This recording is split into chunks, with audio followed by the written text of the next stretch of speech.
네, 오랜만입니다. 김거수입니다.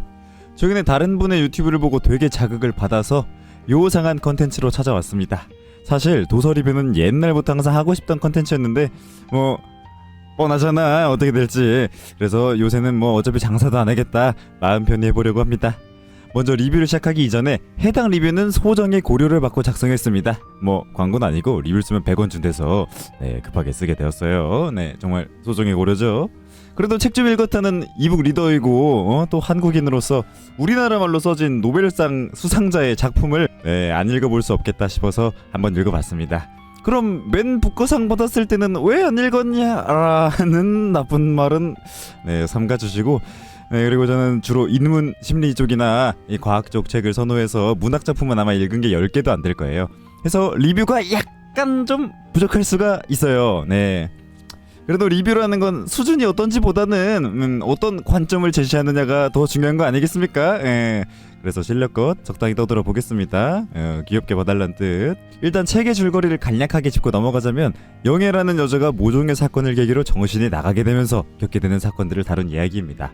채식주의자, 몽고반점, 나무불꽃 총 3개의 중편 소설을 이어붙인 3부작인데 그 중에 첫 번째 작품의 이름을 따서 채식주의자라는 제목이 붙었습니다. 그럼 왜 채식주의자냐? 주요 인물인 영애가 정신이 나가서 고기를 못 먹게 되거든요. 그 후로 고기에 극심한 거부감을 느껴서 집에 있는 모든 고기를 다 버리고 모공에서 고기 냄새가 난다는 이유로 남편도 점점 멀리하게 됩니다. 그럼 야채만 먹으면 되는 거 아니냐 하실 수도 있지만, 요즘처럼 롯데리아를 가도 미라클 버거가 없고 사회적으로도 너 비거니스트라고 멋진데 할 수도 없는 그런 시대였습니다. 그래서 이런 시대적 배경과 여러 사건들이 맞물려 영애의 병세는 점점 더 심각해집니다. 2부에서는 고기 때문이 아니라 내가 동물이어서 그랬다는 걸 깨닫고 3부에서는 식물 그 자체가 되려고 삶을 포기하기까지에 이르릅니다만, 사실 제가 느끼기에 이런 영애의 내면적인 변화는 별로 중요하지 않아요. 왜냐?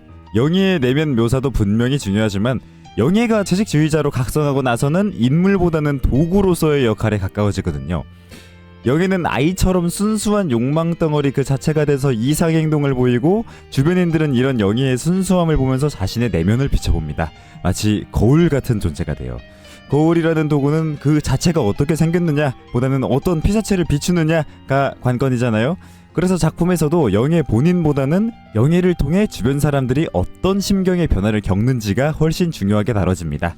1부의 주인공인 남편은 영애를 통해 자신의 현실과 마주하고, 2부의 주인공인 형부는 자신의 욕망과 마주하고, 3부의 주인공인 영애 언니 인혜는 자신의 죽음과 인생 그리고 광기와 마주하게 됩니다. 해서 간략한 줄거리 소개는 끝. 그럼 이런 이야기를 채식주의자에서는 어떤 방식으로 담아냈느냐? 저는 앞에서 말했듯이 문학을 잘 안 읽는 편이라서 이렇게 부분이 치밀하게 구성되어 있는 작품을 정말 처음 본 것 같습니다. 3개의 파트의 주인공 설정부터가 굉장히 치밀한데, 1부의 남편은 영애와 가장 가까우면서도 인간 자체가 굉장히 얄팍하고 또 틀에 박힌 인간이라서 사회가 정해놓은 틀 밖으로 나간 영애와 큰 대비를 일으킵니다. 또 정말 요즘에 유행하는 입체적인 캐릭터성이나 그런 거 하나도 없이 정말 평범하고 무난하게 쓰레기 같은 인간이라서 영애의 내면 변화에만 온전히 초점을 맞출 수 있었습니다. 2부의 형부도 만만치 않은 인간 쓰레기인데, 그것과는 별개로 영애와 깨달음을 주고받으면서도 인혜에게 큰 사건을 일으켜서 3부의 주요 인물 2명을 다음 스테이지로 옮겨놓는 그런 역할을 했습니다. 3부의 인혜는 영애의 인격 형성 과정을 함께 했으면서도 전혀 다른 삶을 살았는데, 그럼에도 뜻모를 동질감을 느끼고 있는 그런 사람이에요. 하지만 현실의 책임 때문에 끝끝내 영애처럼 해방되지 못하는, 여러모로 경계에 서 있는 인물이라 영애를 더 돋보이게 합니다. 이런 설정들과 함께 작품의 분위기도 전달력을 올리는데 크게 일조하는데, 작품의 전반적인 채도가 엄청 낮아요. 막 뽀샤시하게 필터 넣고 이런 느낌이 아니라 딱 2000년대 초반에 그 꾸밀 줄 모르고 인프라만 급하게 쌓아 올려서 온통 회색인 도시처럼, 그 시절 저성능의 TV처럼 너무나 채도가 낮습니다. 이렇게 낮은 채도로 천천히 주변 배경과 인물들을 묘사하니까 마치 스케치나 데생을 보는 것 같은 그런 느낌을 받아요. 이렇게 흐릿하게 묘사하다가 중요한 장면들에서는 한 번씩 물감을 엎지른 것처럼 강렬하게 색이 폭발합니다. 전혀 안 어울릴 것 같은 단어들을 묘하게 이해가 가도록 조합해서 강렬하고도 선명한 그런 이미지를 구축해요. 그 고난이도의 줄타기를 성공시킨 보상 플러스 기존의 저채도와의 대비로 장면 하나하나가 굉장히 쨍하게 기억에 남습니다. 그리고는 아무 일 없었다는 듯이 원래대로 돌아오는데 눈에는 아까 그 쨍함의 잔상이 남아있어요. 묘하게 전과는 다른 풍경이 되어 있습니다. 그렇게 극이 진행될수록 점점 잔상이 쌓이고 쌓이다가 어느새 원래 스케치는 어떤 모습이었는지조차 기억이 안 날 정도로 색이 강렬하게 쌓입니다. 점점 너무 강렬한 이미지에 정신이 계속 노출되니까 머릿속에서 정말 이래도 되는 건가 하고 불안한 마음에 경고를 보내요. 그런 제 물음에 작품이 악의도 선의도 없는 이 어린아이 같은 순수함으로 대답합니다. 왜? 이러면 안 되는 거야? 바로 그때 머릿속을 팽팽하게 잡아당기고 있던 긴장의 끈이 한순간에 팍 끊어지면서 절정의 장면과 여백만이 남습니다. 저는 이 부분에서 마치 스페이스 오페라를 보는 것 같은 경외감과 나아가 초현실감까지도 느낄 수가 있었어요. 좀 사람 말로 하면 사실적이고 세부적인 묘사로 천천히 이야기를 그리면서도 끊임없는 환기와 시선 전환으로 중간중간 텐션감을 잃지 않고, 그러다가 주요 장면에서는 상상도 못한 표현으로 강렬한 인상을 줍니다. 정말 정교한 소설이라서 몰입감 접시 4개를 한꺼번에 돌리면서도 떨어뜨리지를 않아요. 만약 제가 같은 내용과 플롯으로 글을 쓴다고 해도 한강 작가님이 비벼낸 채식주의 짜파게티에 비하면 스프를 아마 절반도 안 넣은 수준일 거예요. 보는 내내 필력으로 독자들을 휘어잡으면서도 그 분위기와 템포로마저 내용을 전달합니다. 너무 몰입감이 높아서 중반쯤 가면 글을 읽는 게 아니라 정보를 직접 머리로 쏴준다, 이런 느낌까지 드는 수준이에요. 그럼 이렇게 훌륭한 전달력으로 작가님은 어떤 메시지를 전달하고 싶으셨을까? 사실 잘 모르겠어요. 저는 이제 한강님이 아니라 이제 그냥 한량이니까. 그래도 작가님의 엄청난 전달력과 섬세한 설계로 이 책이 저에게 어떤 인상을 남겨줬는가 라는 점이라도 잡고 늘어져 보면 정말 순수하고 강렬한 고통이거든요. 그래서 작가님이 이 책의 초안을 완성하셨을 때 고통 3부작이라는 이름을 붙이셨나봐요. 잠깐 딴 얘기를 좀 하고 가면 사실 이 부분이 제가 굉장히 마음에 든 부분 중에 하나입니다.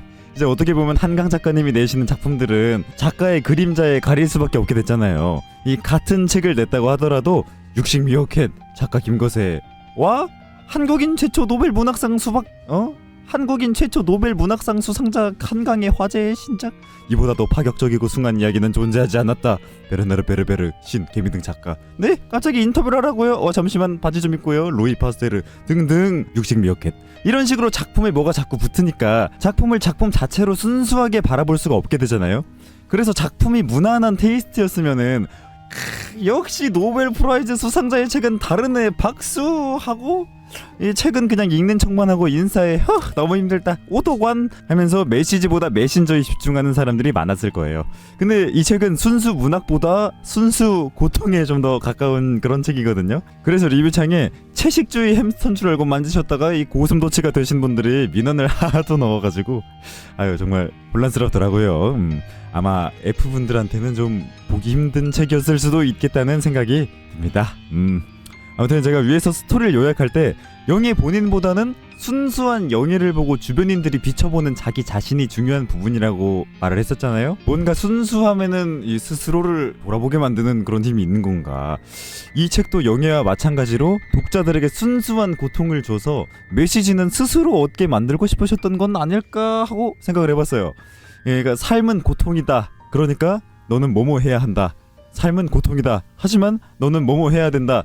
이런 식으로 완결된 메시지가 아니라 삶은 고통이다 까지만 던져주시고 뒷부분은 독자가 생각나는 대로 채우는 거죠.